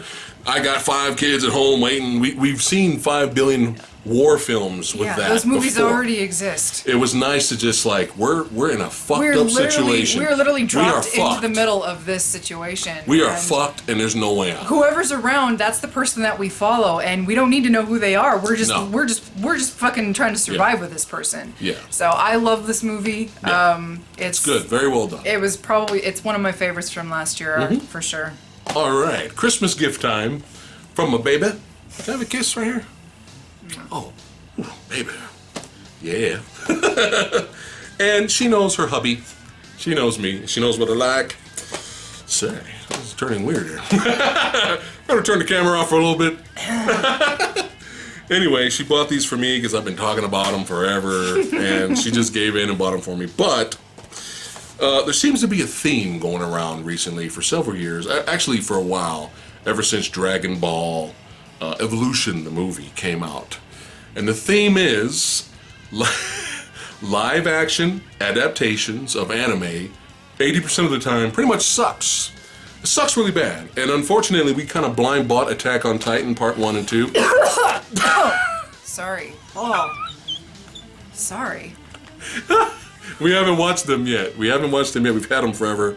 We just haven't gotten around to watching it. So I think we'll survive those because we've seen a lot worse. But these... Oh, I'm so sorry. Luckily, there are some few really good ones, all right, that exist out there. Not from the States, they're not. And I give you the Rurouni Kenshin trilogy based off the popular anime and manga series. Yes, so we have Rurouni Kenshin Part 1 Origins. That's right. We have Part 2 Kyoto Inferno. Okay, and Part 3 The Legend Ends. I highly recommend You guys check this out if you're a fan of the anime, or if you're just a fan of just badass action samurai flicks, man. All right, now it's based off the anime, so you're gonna get a lot of really colorful, over-the-top looking characters, but the sword duels and battles, very well done. Not necessarily, on the level of violence that I would prefer, because fucking Lone Wolf and Cub, okay? Blood squirting, spraying everywhere, okay? You don't really get, that kind of stuff in here, but in terms of the sword fight choreography movement, it's done very well. So highly recommend these. They're badass. Thank you, hun.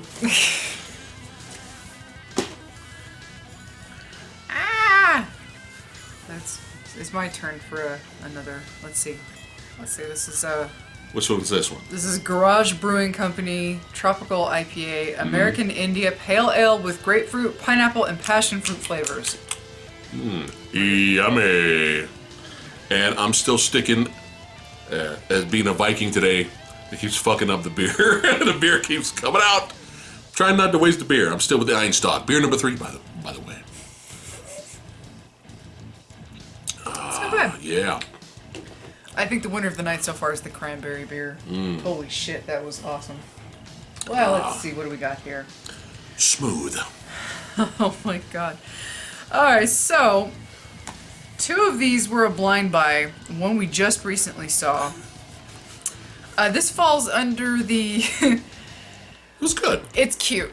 It's Logan Lucky, starring Channing Tatum, my favorite actor. He was actually alright in this, though. He's Channing Tatum. Adam Driver. He was great. Which is really funny hearing Kylo Ren speak with a hick accent. And Daniel Craig. Yes. With my god, just I have no words. Ordering a lot of gummy bears. Oh god. I can't really tell you what my problems were with the movie. Yeah. I thought there were some things where you were questioning where is this going, and then when the payoff hit, you were like, okay, well, it made sense, but I still didn't really. It still felt like I was wasting my time. But the biggest mistake that we made was finally watching Baby Driver. Yeah. Before this.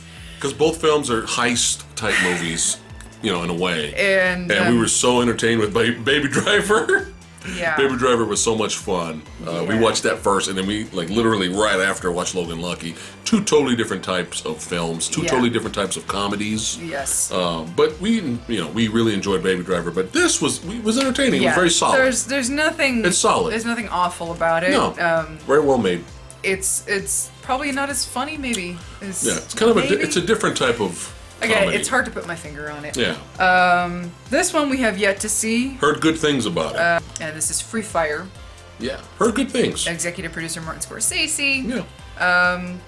Heard it's a lot of fun. So we'll see. This is probably going to be one of those movies where we never heard anything about it, and then we watched it and we're like, well, damn, that was really good. More people need to see it. I'm hoping that's the experience, because those are always fun. I had to buy it. I had to. The fact that this is actually on Blu-ray and remastered, and it was cheap. It was cheap as fuck. Okay. It's like $7. All right. So there's an actor out there. Very special guy. Special. Played some interesting roles in his time. Still around. Still occasionally doing films. You're gonna have to find the Space Mutiny footage so you can introduce them all to the wonder, the man, the myth, the legend that is Red Brown.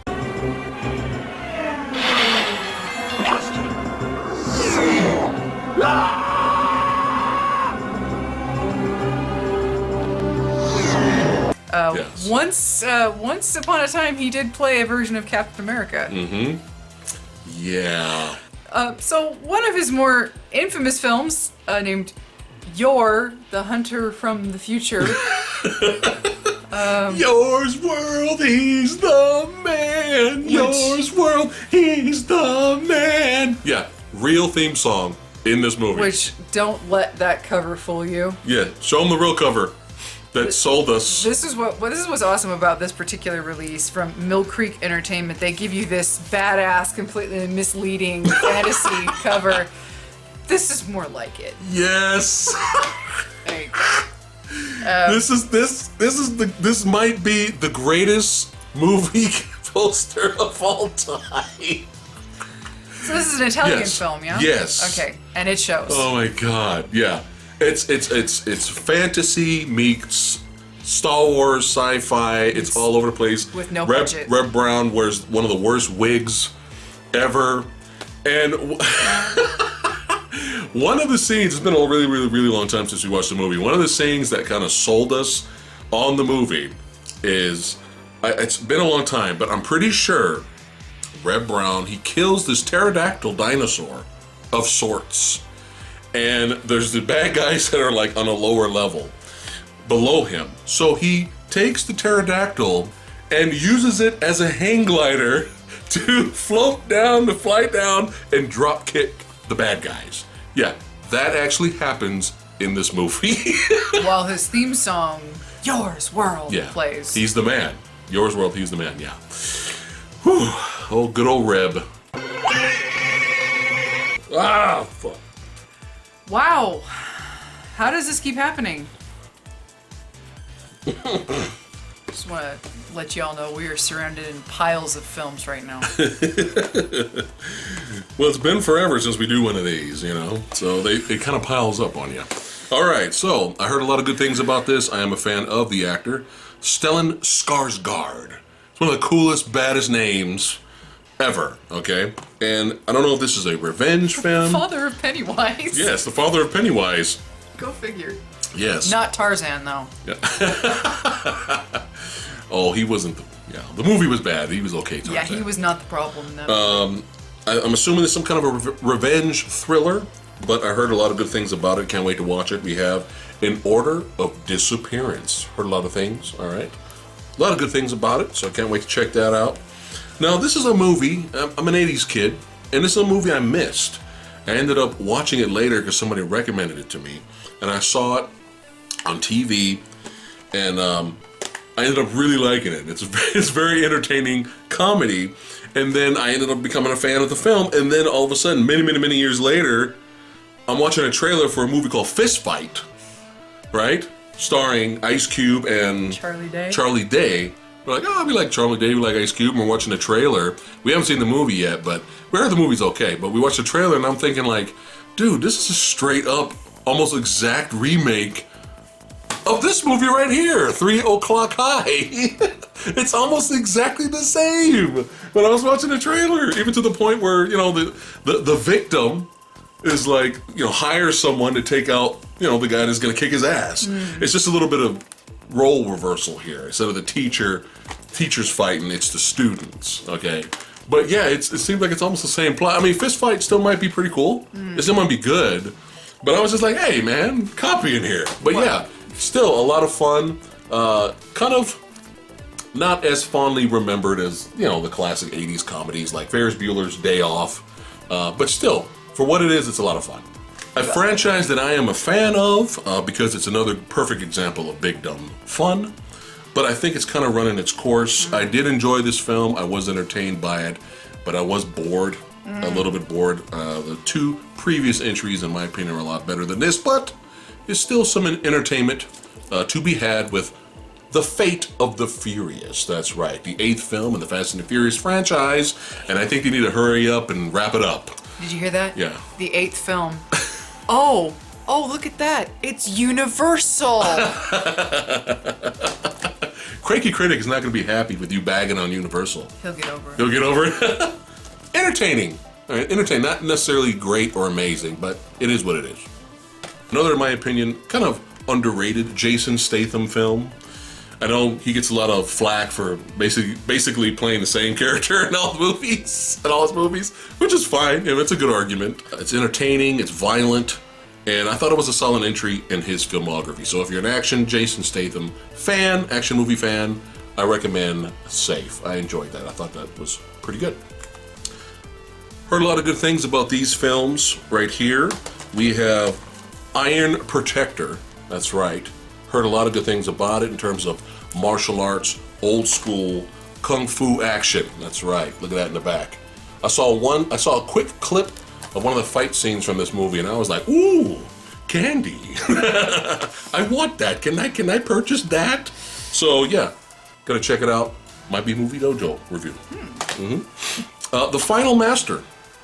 Heard good things about this as well. I'm curious the type of action that's in this. It says impressive action on there. We'll see. We'll see, okay, when I watch it. Well, I'll tell you if it's impressive or not, all right? We're not snobs. Yeah. Hey, we just know our shit when it comes to martial arts movies, okay? So I heard good things about it. I saw a quick, tiny clip of some of the fight choreography for it, and I was just like, okay, maybe it's different. We're kind of leaning towards not necessarily overly stylized fight choreography and more of a realistic attack, like short and sweet, not necessarily exciting looking, but they're kind of going for more of a realistic attacking type of fighting. That's the kind of the vibe I got. I don't know. They may be flying in this movie, you know, Crouching Tiger, Hidden Dragon style. I don't know. No. I don't know if there's a lot of wire fu in here. I don't really know. But I heard overall, in terms of as a movie, it's very well done. It's very good. So I might talk about this as well in a future Movie Dojo episode. All right. I have become a fan of Terrence Hill and Bud Spencer, and I haven't even seen some of their best work yet. I've seen a lot of their other smaller movies, but yeah. Italian Western stars, Terrence Hill and Bud Spencer, big fans of them. I haven't seen two of the movies that, you know, kind of made them popular for being a kind of a comedy duo, pre-Blazing Saddles, you know, because these are comedy westerns, Italian westerns. But you get both films in here, digitally remastered on Blu-ray, but I give you the Trinity 2-pack right here, right? We have, they call me Trinity, and Trinity is still my name. So I heard these are a lot of fun with the classic duo of, you know, good-looking, ruggedly handsome Terrence Hill, gunfighter, with beefy, big-ass, thick Bud Spencer pairing in here. So, gotta watch these with you. Okay. We got them for cheap. We got them for cheap. I want to say I have some explaining to do. But yeah, we got them for cheap. Yeah. I do not love these films. It's really hard to say if I even like these films, and I think what it boils down to, for my personal taste, both of these films had one horrendous misstep in casting in both slots of the main character. Scarlett Johansson, I have no issues with this woman, but she was grossly miscast as the Major in Ghost in the Shell. And y'all know my beef with Miss Emma Watson, whom I also have no problem with, who was grossly miscast as Belle in Beauty and the Beast. But my problems with Beauty and the Beast and Ghost in the Shell, where I feel like the main issues that I have were the miscasting, the rest of the problems I have with both films are, I guess, kind of similar in that just wasted potential. This had visually a lot going for it. The Aramaki and Bateau, I thought, were portrayed fantastically by their respective actors. Visually, this wasn't awful. And again, you had a lot of great actors in here. You had Dan Stevens. Yeah, Dan Stevens, who was not used to his full potential in this. You had Ian McKellen. Yeah, you had Luke Evans as Gaston and Josh Gad as LeFou, who were really great in their roles, but again, a lot was just not used to their potential. Great missteps here when we're talking about just like pacing, too much music. I'm sorry, too much fucking music. And in this, too much generic. Yeah. Just so much blown potential in much, great, very, very, very different ways here. And why did I buy them? They were cheap. I really don't know. I don't know. Because you like parts of them. That's what it boils down to. There are things that I like a lot about both of these films, even though I do not have any particular love for either film. I have watched them both on Blu-ray again, and I feel the exact same way I felt about them when I first saw them in the theater, and it perplexes me why I own these, but I do. I bought them for her. Well, but I've watched them. I didn't have to. Yeah. But I did it, and I still feel the same. They have their moments. It boils down to a problem I'm having in a lot of movies recently, where I don't like the movie, but there's I don't hate it, but there's a lot I do like in it, but then there's a lot that I'm just like, ooh, why? Yeah. Why? So, you know. Watch our reviews of the film for more detail. Get drunk. Get drunk. Drink a lot. Yes. 'Cause I'm awful. Oh, it's fun. You're honest. Next up is a very, very entertaining thriller. Not a non-stop action fest shootout movie. It's not that type of movie.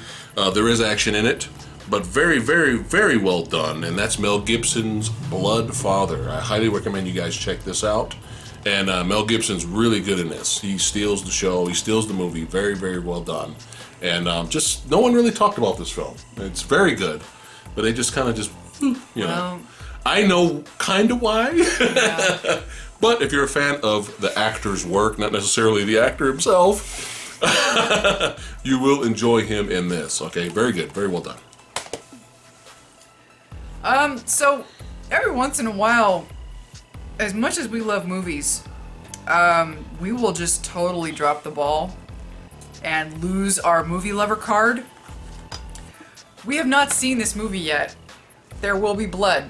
And this movie is old as hell. Yeah. Like, I mean, it's not like 20 years old or anything, but we're 2018 right now. This movie's 11 years old. Yeah. And we have not. What? 2007. It's 11 years old. Oh my god. 2007. This movie Holy came out. shit. It's a Paul Thomas Anderson film, which we know he's a great director. Yeah. I am embarrassed that we have not seen this. We're gonna watch We it. will be watching it.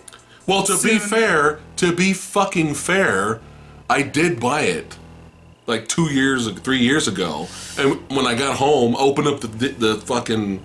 It went. We didn't watch it. It was on the shelf for several. As we do. Several weeks or a month. It was a while. And then finally we wanted to watch it, and I opened up the case. There's no disc inside. It was too late to take it back, so Yeah, it was I had too to late. buy it again, and that kind of spoiled our It kind of did. Yeah. wanting to watch Yeah. it. But But can't wait to watch this. We'll one. get to it though. That's fine. That's fine. It's fine. All right. The first film was amazing for its time. It definitely changed martial arts action cinema. It kind of said, "Hey, Hong Kong, you guys are China, you guys are fucking up. Japan, you guys are fucking it up. Korea, you're doing all right, but you're still kind of fucking it up, all right?" And then one man that was saying everybody's fucking it up was the guy from Thailand, Mr. Tony Jaa. That's right. He came out and reminded everyone what martial arts cinema is all about. Real martial arts, brutal, action-packed, no wires, okay, no CGI needed, none of this bullshit. Brutal stunts, athleticism, skill, and a movie came out by the name of On Bak. And it blew us away. We were like, who is this guy? We never seen Muay Thai kickboxing displayed on cinema like that, and in other genres. We never seen it that way before, done that well. So we immediately became fans of Tony Jaa. We enjoyed The Protector. That blew us away. Not necessarily the plot, but the fight sequences were definitely just like, still to this day, mind-blowing and some of his best stuff. So unfortunately, at some point in his career, Tony Jaa kind of lost his mind and decided to not make movies anymore and decided to live in a cave. And I'm not lying. Look this shit up. Okay? Luckily, thankfully, Tony Jaa, got his head on right. And he's back. He's making movies now. We all love him again. Yay for Tony Jaa. We will support him till the end. But He's in here. He's in here. He's adorable. Yes. But during his I'm Insane era, he made these two films. They have really nothing to do with the first On Bak, but he did make On Bak 2, The Beginning, right there, On Bak 2, The Beginning, and On Bak 3, The Final Battle. And the reason why I own these is because I remember some of the action sequences were decent. I know the finale in On Bak 2 was actually really good, but this one I fucking fell asleep. Me and Fat Ninja tried to watch this and we were just like disappointed. Like, what the fuck is this Tai Chi? We want to see fucking elbows and knees. What is this? What the fuck is this? You know what I mean? So we were just like, ugh. I want to revisit these again. I want to give them a chance again. And another reason why I bought these again is because they're cheap as fuck. I got them for really cheap. So I want to give them another shot. Alrighty, so this represents one series that I have seen a couple of times that I started watching because you recommended it, but you had never finished it, and so I went on to buy the series. I'm fired.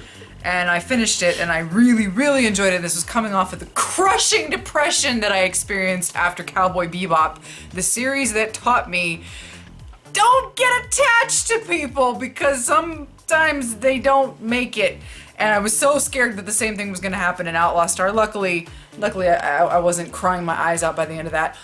Really fun show. Finally, though. Finally on Blu-ray. Finally. I had, I think, a bootleg import for the longest time. Because But didn't the DVD release of this disappear, didn't it?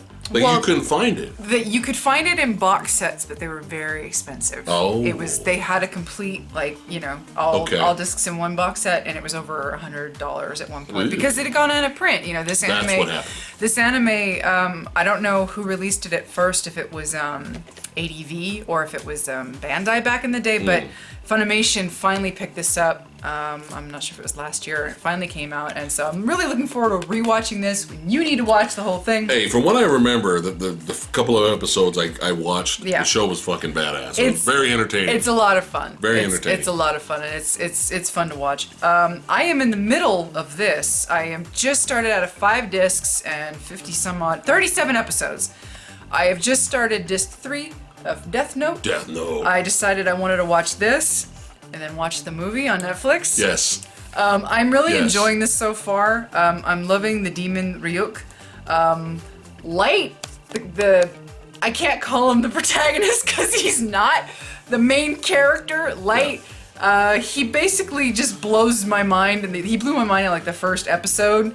I don't really want to give anything away. Yeah. But it really drew me in really quickly, so this was a lot of fun just kind of starting off, and I'm like, okay, I'm following it, and I can't wait for her to finish this and then watch the live action film on Netflix. I can't wait. I don't know. I'm sure she's going to talk about it. I might nerd rage out for a minute. I might just shake my head and go, yeah, that's about what I expected. I don't know. And then I have not seen this one yet. This is the first season, 22 episodes of Psycho-Pass, brought to us by Funimation, of course. I gotta admit, I know absolutely nothing about it. It's just one of those titles that I've been hearing for a while. And, from the creator of, the studio that brought you Ghost in the Shell. So, you never know. Cool. I don't know if I've seen Madoka Magica. I probably have seen one series of Madoka Magica, but it's me and I don't remember it. We probably own it. No, no? I don't. Okay. I know, but I'm looking forward to seeing this one too. Cool. I heard good things about it, so that's why I bought it for you. So. Yeah, that's there. So these last 4 are pretty different from each other. Something I have also yet to see that went on sale, and I'm like, I saw the trailer because we don't have cable, and I saw the trailer for this, and I'm like, oh, I'm watching this shit because I'm really into shows. It's hard for me to get into TV shows, and it has to be something special, like Legion, the FX series Legion with Dan Stevens. It's so out there, and I have to say, if you're tired and you're burned out from the CW comic series, and if you're burned out from the Netflix comic series, comic book, yeah, give Legion a shot because it's fucking bizarre, and I love it. And this had the same, not necessarily look of Legion, but the way it looked visually, I was like, okay, that has to be different. And it's American Gods season 1. I heard good things about it. Ian McShane is in this, and I fucking love Ian McShane. We're sold. Yeah, I can never remember that dude's name, but he's in it. Let's see, where is Peter Stormare. There you go. Peter Stormare. Yeah, he's a whole lot of fun, and this just looks bizarre, and I love bizarre. Yeah. So I'm really looking forward to seeing this. Something we have seen. Yes. A really nice conclusion to an unexpected and entertaining trilogy. Yeah. War for the Planet of the Apes. Very surprised that this series was watchable, to be honest. I enjoy the original Planet of the Apes. The sequels start falling off the rails a little bit. They're not awful, and they're very of their time. I'm not going to talk about the Mark Wahlberg and Tim Burton film. I saw that in theater. Of course you did. And the stack is about to fall over. And oh shoot! Didn't really have any hopes for the first film when this came out with James Franco, right? Yeah, he was James in the first Franco. movie. Yeah. but it's been surprising me at every film. They've done something that I wasn't expecting, and yeah, the premise is a little out there, but I enjoy this. It's a solid trilogy. I really enjoy it. It's an amazing character piece, and it's like this. It's very rare, especially in cinema nowadays, where a CGI character emotionally brings something out of you, and Yeah. Jar Jar Binks. But that's a good example, and it was just very well done. Now, if you're expecting war, I think that's where the movie fails. Yeah. Misleading title there. Yeah. Because there's really no war, so I can understand all of you out there that expected a war and was like, what the fuck is this? Yeah. I get it. Why you didn't like the film, but very well done. Yeah. And Yeah. from the creator of Mr. Science Theater 3000, Mr. Joel Hodgson, a long time after he left MST, he eventually sprouted off and made cinematic Titanic, along with Trace Beaulieu, Mary Jo Pehl, J. Evis Weinstein, and Frank Conniff.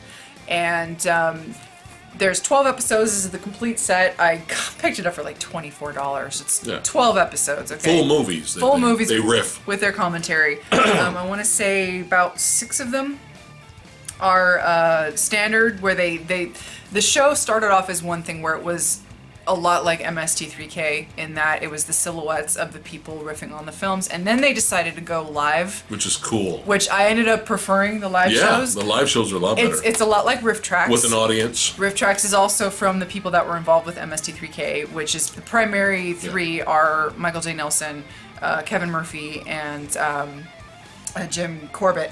Excuse me. And so they have their version, and they did the same thing. They still do a lot of just riff tracks, where you can go to their website and download the riffs for a small fee. And there go the Blu-rays again. But they also have their live versions, and I do like the live versions. It provides an energy that you don't get with the regular episodes. But the regular episodes for them and the riff tracks are solid. And there's 12 movies basically for $20, all in here. This was $24. And I think so. This is a must-buy for Mystery Science Theater. Yeah, it's 2 episodes per disc, as you can see, and it's even if it's not on sale, the most I've seen it for is $30. So it's still not bad. Yeah, it's not a bad price at all, but it's a lot of fun. We got one more. Go ahead. This is more your story than mine. All I can tell you is that I've been hearing about this movie for years. What? Before you get into it, our movie review of Yakuza Apocalypse. Yes. Watch that review if you guys haven't seen it. Yakuza Apocalypse. And I was not kidding when I said I love that movie. I was not joking. Remind me again, was that your first That was my second. Takashi Miike experience? That was my second movie because Audition was the first. That's right, you did see Audition. I saw Audition years and years and years ago when we were just dating. Yeah.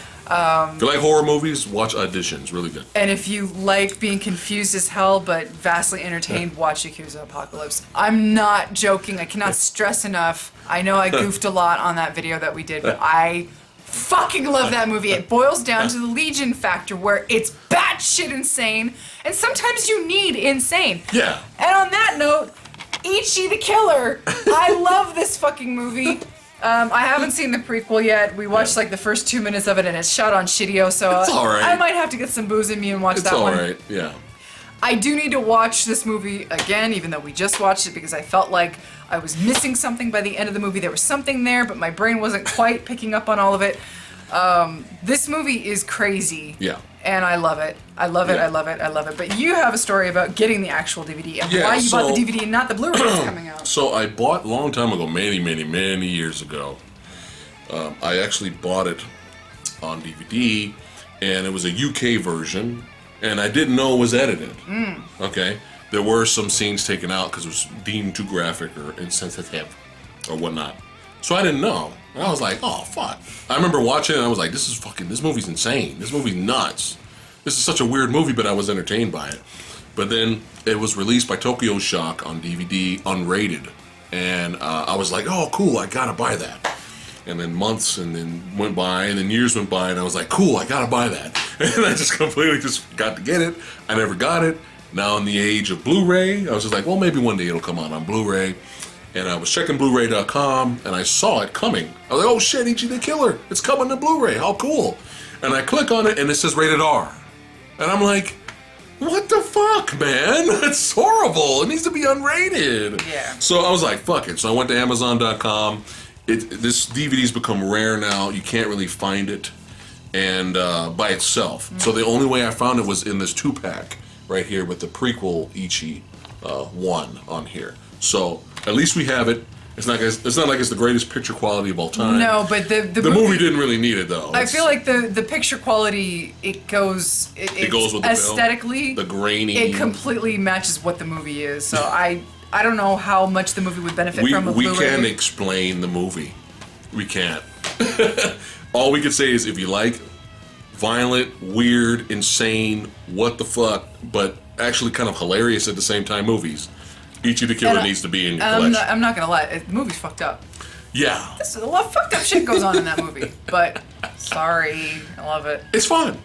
All right, now to end my side of my stack over here, I got one movie that I consider one of the best action movies of last year, and I got another movie that everyone in the whole world considers one of the worst action movies of last year. So I'm gonna give you the worst one first.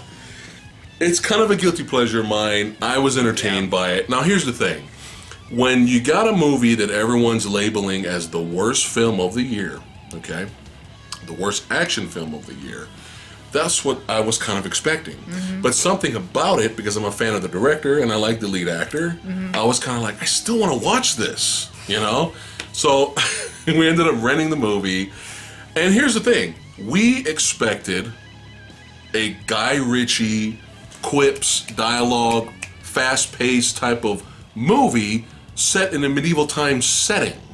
So we were expecting that, and that's what we got. Yeah. So I don't know what everybody's bitching about, because that with King Arthur, Legend of the Sword, that's what it is. What it is. It's a Guy Ritchie, fast-paced. Now, does it dialogue? Does it feel like about 45 minutes were left on the cutting room floor somewhere, and the movie needed it? Yeah, yes. There was a lot with that sorceress character, the one who controlled animals. Yeah, she looked like she had her entire role butchered out of the film, and she was just there to be there. Yeah. But I get the hate, but if you guys hate the movie, don't get me wrong. Now, if you hate the movie.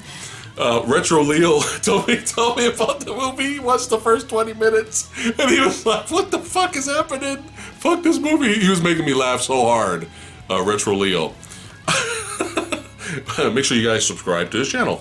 He was making me laugh so hard when his review of this. I couldn't stop laughing. But yeah, I get the hate because it is a little messy. Yes. And a lot of footage was cut. And if you're looking for a purist from this movie, if you're looking for a purist tale of King Arthur, well, fuck it, you're not getting that. So this is like, it's literally if Guy Ritchie made a medieval film. It's exactly what it is. That's what it is. So if you expect that, a Guy Ritchie fast-paced, Guy Ritchie quippy dialogue type movie version of the King Arthur lore, it's better than The Great Wall. It's better than a lot of movies that came out last year. Better than Resident Evil, the final chapter. Yeah, so I was entertained by it as a mindless popcorn movie. Yeah. I liked it. I'm sorry. It's not great. I'm not saying it's a great film. No. But once I saw fucking Death Dealer. Once I saw fucking Death Dealer, it's not the real Death Dealer, okay? Frank Frazetta, one of my favorite painters of all time, created this character called Death, one of the most badass looking fucking metal, fucking awesome looking characters called Death Dealer, okay? And a character shows up in here and he looks like fucking Death Dealer, and there's action sequences, and I was losing my damn mind. I know it's not really Death Dealer, okay? I know it's another character, but I couldn't help it. I was like, Death Dealer! Death Dealer!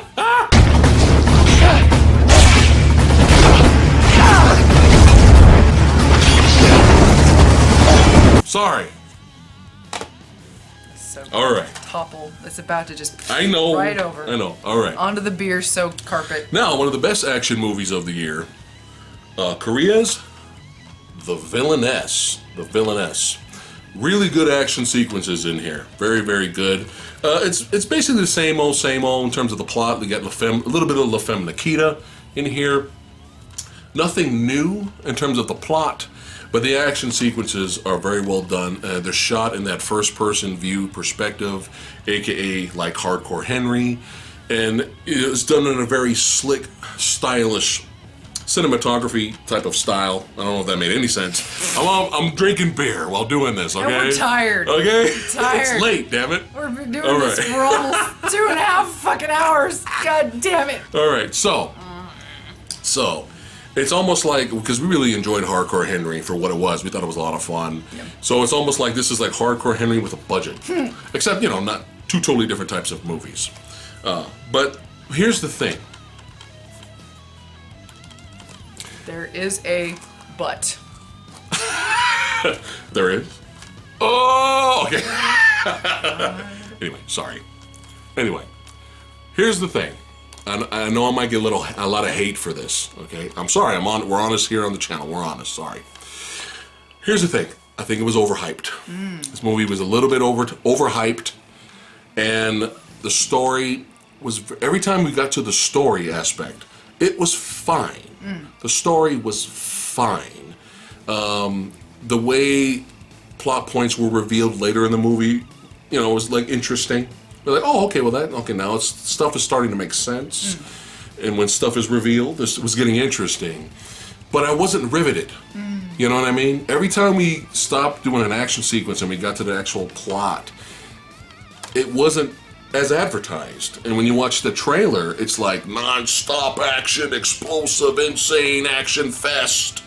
And the movie's not really like that. So I just want to let you guys know, if you're expecting a non-stop, is it one of the better action films of last year? Yes, it deserves to go on that list. But for me, not necessarily high on the list, because when we get to the main plot, which is important, you want to learn about the characters and get to the main plot, it seems like the movie just goes to a halt. And another thing that I kind of had a problem with this was, as much as I enjoyed the action sequences, and as much as I enjoyed the whole Hardcore Henry FPS view, they did it too much. They did it too much. Almost, I would have to say 70% of the action in the movie is shot in that way.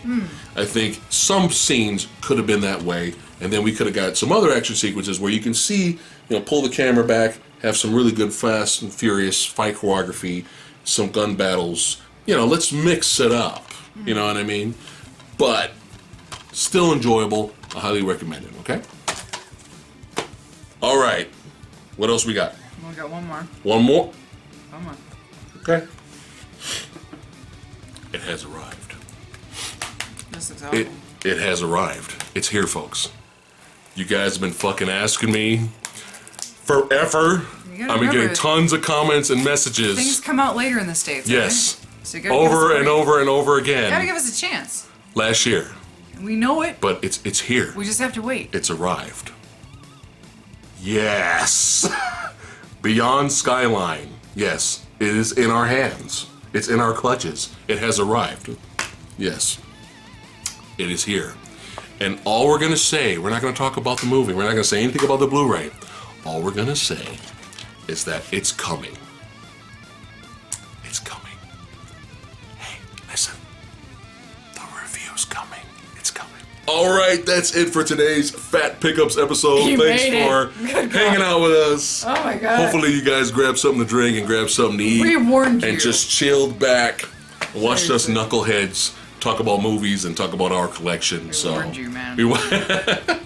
So let us know in the comments below if you have any questions about our more recent, ridiculously gigantic haul. Oh. And we'd like to thank all you guys for watching. You guys rock. We'll see you guys next time. Beyond Skyline. Like, share, subscribe. Like, share, subscribe. A franchise that I'm a lot of. Sorry. You sound like Jimmy from South Park when he stutters. That's not going to be in the outtakes. Yes, it is. No, yes, it is. It's going in, damn it. It's going in.